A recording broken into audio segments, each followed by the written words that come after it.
vedare tinokuchingamidzai zvekare kune chimwe chirongwa pano paZim Facebook Secrets and Confessions. Tadzoka zvekare nemamwe mamessages. Regedzai tibva tapinda mumamessages edu atadzoka takakubatirai. Message iri yekutanga yakamira sekudai. Hanzi mukomana Shimuri sei, ndinokumbirawo kana muine nhamba yemunhu wenguo tsvuku kana dzasisi vaya vaiti vanobatsira asi simba ravo richibva kunyoka yemumvura.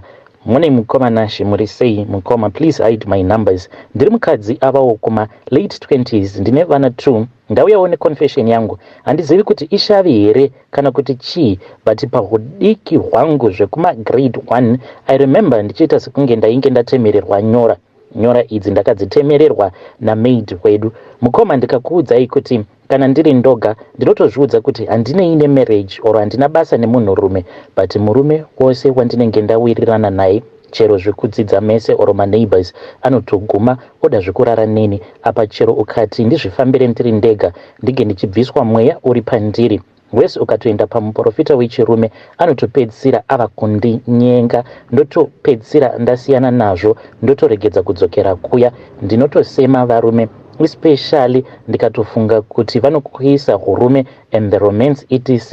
All those thoughts just turn me off, but the problem is this, handizivi kuti chii chinoitika, cause up to date ndakarara with different men vanogona kutosvika or kutodarika 20 and handichatorangariri vamwe vacho. Handizivi kuti chii chinoitika. Most of the time ndinozopembenuka ndatopedza ndotozvibvunza kuti ko munhu uyu ndakamuziva zvarini or tawirirana zvekuzosvika pabonde here, but zvinenge zvatoitika. Right now ini wacho ndotozvisema ndikafunga zvese izvi and marriages acho kungopinda nekubuda, cause ndinotongoboyekana nekugara nemunhurume mudhuze mangu. Kana kuine vanokwanisa kundibatsirawo ndo mukana wacho, cause ndaneta ini nehunhu hwakadai, but ukandiona hamumbofungiri kuti ndo zvandinoita. Apa chinondirwadza kuti life yakangomira, hapana kana chiri kundifambira. Ndaneta hama, ndinodawo rubatsiro ini, mundiudzewo kana maposta nyaya yangu. Hey vedare, ndo message iyo yandakatumidzirwa ichibva kuna vanzvadzi vedu. Please ngatizamei kuti tinge tichitaura navo vanzvadzi vedu ava mucomment section. Zvakangoma hazvo vedu we, kana muine kwamunoziva kwekuti vanokwanisa kuenda vakabatsirwawo, please let us try to tell in the comment section. I'm still waiting for mukoma vedu vaya vainge vakati vainge vari munzira kuenda kunoona pastor vachiti ndazotaura navo, saka tanzi tinge tichizoya kuma2. Let's hope kuti some good results are going to come there. Ndegedza iti vatenda panyaya yedu inotevera. Nyaya yedu inotevera yakamira sekudai. Hanzi makadi zvenyu mukoma, ndinokumbirawo kuti munge muchindiposterawo nyaya yangu makaviga chitupa changu. Inini mukoma ndinoda kureurura izvo zvandakaita. So nyaya iyi yekuti unoroorwa nemurume anenge agara aine vana vake, apa iwewo uchiriwo wezera rechidiki, unenge uchitozviudza kuti nguva yako yekutoti unge uchimbonakirwa nemurume wako, muchifadzana paya, muchiita zvose izvo zvaunenge uchingotarisirawo, uchishuvira kuti nemurume wangu ndinoda kuti kana tava kugara tose tinenge tichiita chakati nechakati. Zvino kana ukazofind out kuti munhu iyeye anenge atori nevana vake kudhara, zvinhu zvokuti zvinobva zvazotongokubohwa, zvinozokonzeresa kuti dzimwe nguva unge uchizosvika pakushungurudza vana vemurume, because vanenge vava kukutadzisa kuti unge uchiwirirana nemurume wako. Take for me for an instance, ndakati ndaroorwa mukoma nashe, murume wangu ndakaita sekunge ndini ndainge ndambomuunzira jambwa nemunyama mukati melife yake. Ndakatoroorwa naye, ainge ari munhu ainge aine kabasa kake.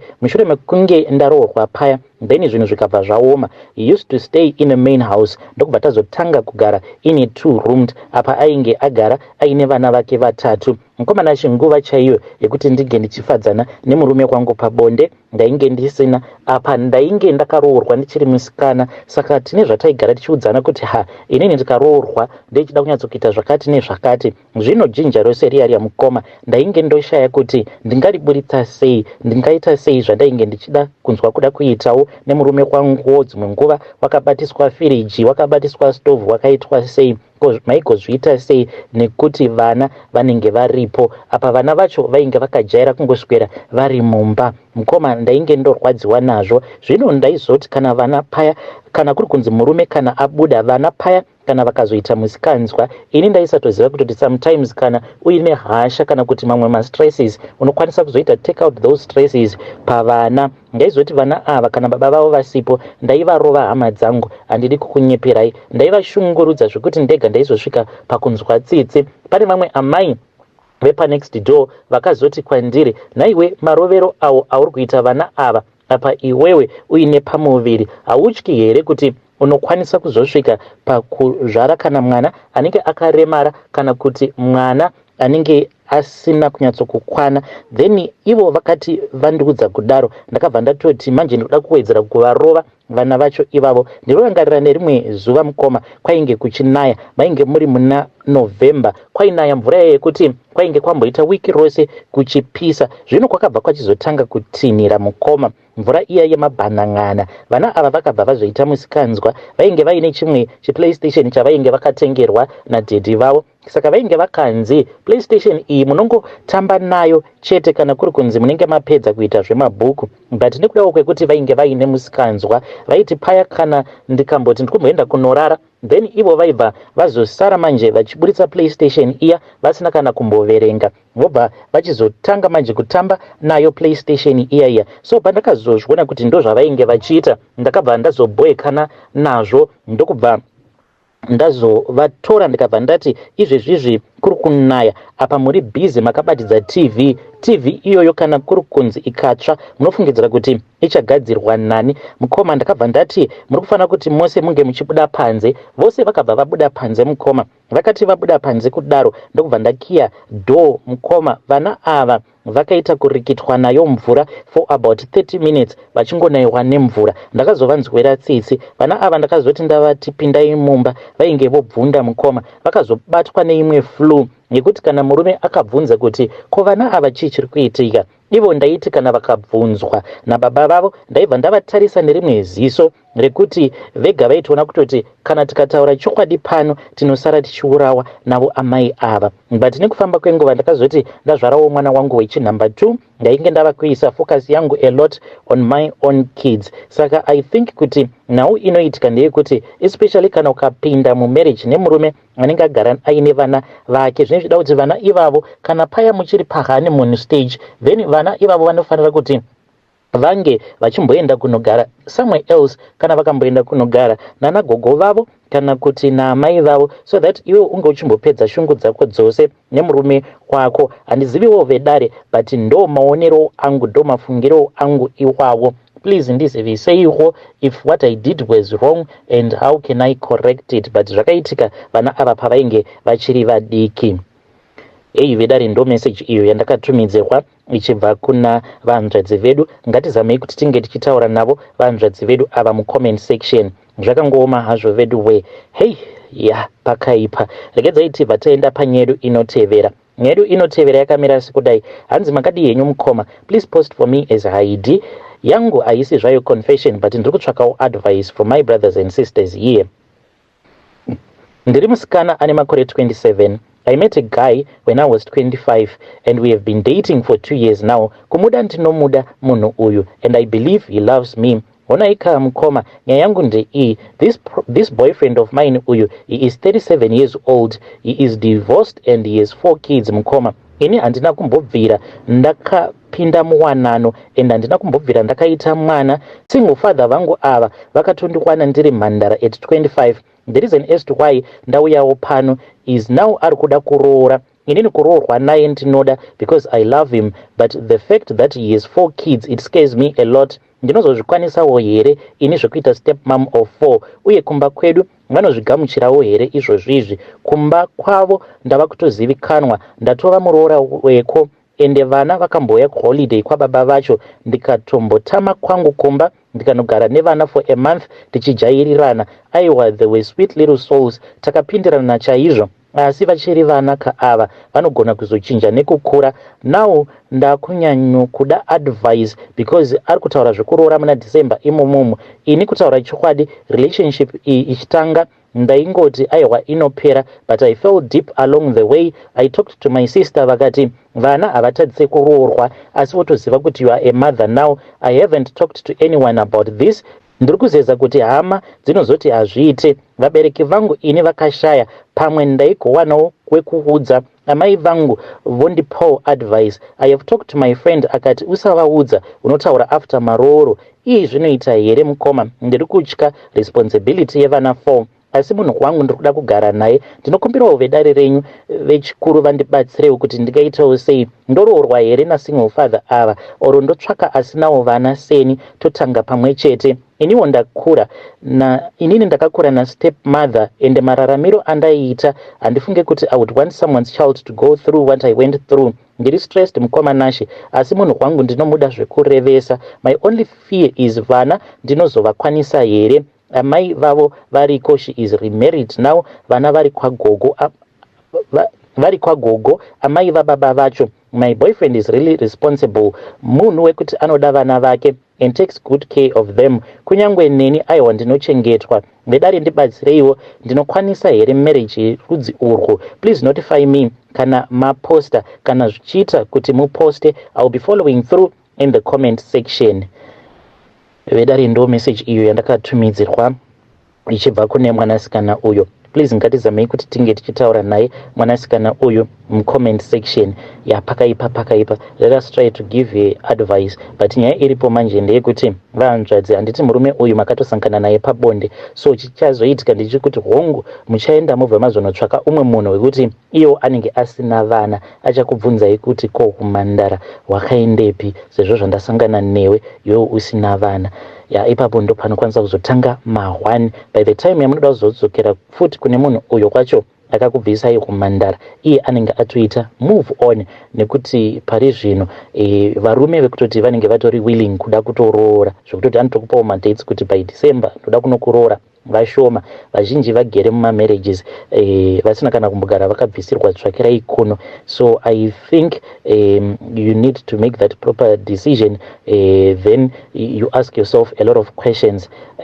Kana kuri kunzi zvikwanisiro zvinenge zviripo, ini handimbooni kana paine problem, but let us try to assist in the comment section. Asi dai kwanga kuri kunzi hamuna kumbogara makasangana pabonde muchiri kuziva kuti muchiri musikana chaiye, maikwanisa kutongoita move on with your life, but panokwanisa kuzonetsa mangwana, panokwanisa kuzonetsa. Saka let us try to assist in the comment section. Rekedzaiti vataenda panyedu inotevera. Nyedu inotevera yakamira sekudai. Hanzi makadii mukoma nashi, ndinokumbirawo kuti muposte nyaya yangu makaviga chitupa changu. Ndiri mudzimai ane makore 44 years ekuberekwa. Ndakaroorwa kekutanga ndikaita mwana wangu 1 ndikarambwa. Kubva ipapo handina kuzowana murume anondida zvekare. Pandinofamba kumaprofita vanoti ndakatakudzwa mweya wechikwambo, saka nguva zhinji ndinorota ndichirara nevarume vakasiyana-siyana. Ndobva ndatofuma ndakatotota. Pamwe pacho ndinorota riri gudo ndichirara naro zvekare. Ndava nemakore akawandisa ndichibatsirwa, asi dambudziko iroro harisi kupera. Location mandinogara hapana kana munhu 1 anondifarira. Vanondivenga nekundiudza kuti ndiri muroi. Hapana anoda kusvika padhuze sevarume handitauri. Hapana murume anondida, chero zvekungonyengedzera kundida hapana. Ndinogara ndiri ndega, ndikawana basa ndikangoshanda zuva rimwe chete mangwana ndotonzi rapera. Kuti nditengesewo zvinoita vamwe hazvitengwe, zvinhu zvose ndezvekungotamburira. Hapana chinofamba muhupenyu hwangu. Ndombozvibvunza kuti ndoraramireiko panyika, nekuti hapana musi wandinofara, kungogara ndichichema. Ndasvika pakuremerwa. Ndokumbirawo kana kuine anoziva munhu anogona kupedza dambudziko rangu ndiudzewo, kana kuti kana paine akasanganawo neproblem serangu ndiudzewo vanhu vaMwari. Ndatambura. Thanks kune vose avo vachakwanisa kundibatsira. Vedare ndo message iyo yandakatumidzirwa ichibva kuna vanzvadzi vedu. So kana kuri kunziwo munenge makambosangana nema-issues awa ema-spiritual husband, kana muine testimony yenyu iyo yamunenge muinayo, please ndapota uyaiwo kuinbox kwangu so that munge muchimbotipawo testimony yenyu, mutiudzewo kuti chii chakazoitika apo kuzonosvika muchikwanisa kuzodzinga mweya uyu wema spiritual husbands. So let us try to speak with her in the comment section. Zvekare mouyawo kuinbox kwangu. Rekedzaiti vataenda panyedu inotevera. yedu inotevera yakamira sekudai. Hanzi makadi zvenyu mukoma, ndinokumbirawo kuti munge muchindiposterawo nyaya yangu makavikawo chitupa changu. Ndini uyo mukoma ndakabva ndazovhura boutique rangu mushure mekunge murume wangu ainge ari truck driver, saka vakabva vazopiwa mari dzavo nekuda kwekuti kwainge konetsa nyaya idzi dzedhudhula. Murungu akati handichakwanisa kuti munge muchiramba muchindishandira, otherwise ndinozopisirwa matrucks angu ose. Painge patori nerimwe rainge rakapiswa apo parainge riri kuDurban Harbour, then umwe murume ndokubva azomiswa akada kunetsana nawo mazulu, ngabva vati manje tava kuda kupisa truck iri, rikabva rapiswa. Saka murungu akabva azoona kuti painge pasina plan but kuti ange achingotanga kungohaya mazulu acho. Zvadaro mukoma Nashi ndipo murume apo paakazoti mari iyi yandapiwa yakati one day kana zvichiita zviri nani kuti tinge tichidzokera zvedu kumusha, iwe wotanga business rako, inini ndichatsvaka basa. Already ainge aine maconnections mumagrupu avo awa emashofe, saka paitwa nemapromises. Nazvino anodrivira umwe muChina. Zvadaro mukoma Nashi ndakabva ndati zviri nani kuti ndinge ndichitanga kabhotiki kangu zveshuwa. Ndakabva ndatanga kabhotiki kangu karimo mutauni umu, ndisingadi hangu kutaura kwakare zvimwe kuda zvinokwanisa kuzondikanganisira business rangu.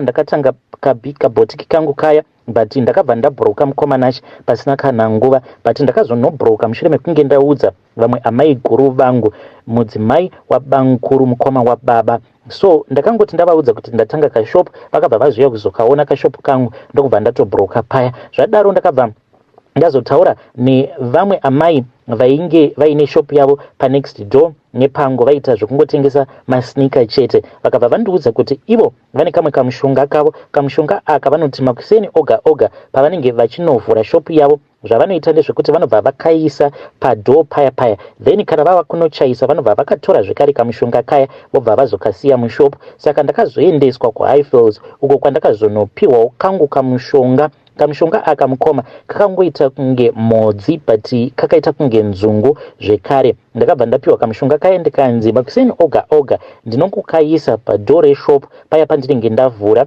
then ndoramba ndakamira ipapo for about a minute or so, then ndobva ndachizokanhonga, ndobva ndazongonokaisa panzvimbo apo pandakaudza musikana wangu anondishandira kuti handiri kuti iye ange achizobata ipapo, then ndinongokasiya zvekare paya kana tava kunochaisa. Musikana ndomuudza kuti ange achichaisa, inini ndozosara ndichivhara hangu shopu yangu. So mukoma izvozvo ndo zvandinoita, but nekufamba kwenguva mukoma zvinhu izvi ndainge ndisingazivi kuti zvinokwanisa kungokaruka zvava kutoda ropa. Ndakabva ndarota amai vangu vainge vari muchipatara, but inini ndainge ndiri doctor ndichitonyora mapepa edeath certificate ravo, time of death, nekuti chii chainge chavauraya. So ndakati ndichinomuka kudai ndikabva ndaona kuti ndainge ndichidikitira kuzonotarisa paWhatsApp mugroup mainge muchitotaurwa nyaya nekuti amai vainge varwara, painge pachidiwa kuti tinge tichita mudeme amai vange vachibviswa kumusha vachiunzwa kuHarare. Ndakabva ndanzwa voice rakataura neni, but voice iri rakataura chita sekunge rainge riri mumadziro, rikabva rati ita kuti amai vange vachiuya kuzogara pano. Ndo zvandakabva ndazoita paya, ndikabva ndazoudza vanhu mugroup kuti ndainge ndichida kuti amai vangu vange vachiuya kuzogara pamba pangu. Vanhu vakabva vati eho zvakanaka. So takazombotanga kunetsana kuti saka pamari dzemafuel ekuti tinenge tichiita ma-up and down kuri kuenda kuchipatara zvinozofambiswa sei, ndipo apo pandakabva ndati I will handle all the cost, kuburikidza nevoice yarandiudza kuti rainge richazondipa mari. So mukoma Nashi ndo zvakazoitika ipapo, amai vakabva vazofa. Ende zviya zvandainge ndakanyora pareport as a doctors in my dream ndo kamufiro kacho kavakazoita. Amai vakafa mukoma, but parufu rwavo ndaingovaona amai vaiti kana vandiona, kana vazviona kuti ndinenge ndavaona, amai vaibva vanyangarika. Saka ndakachekeresa amai vangu mukoma Nashi.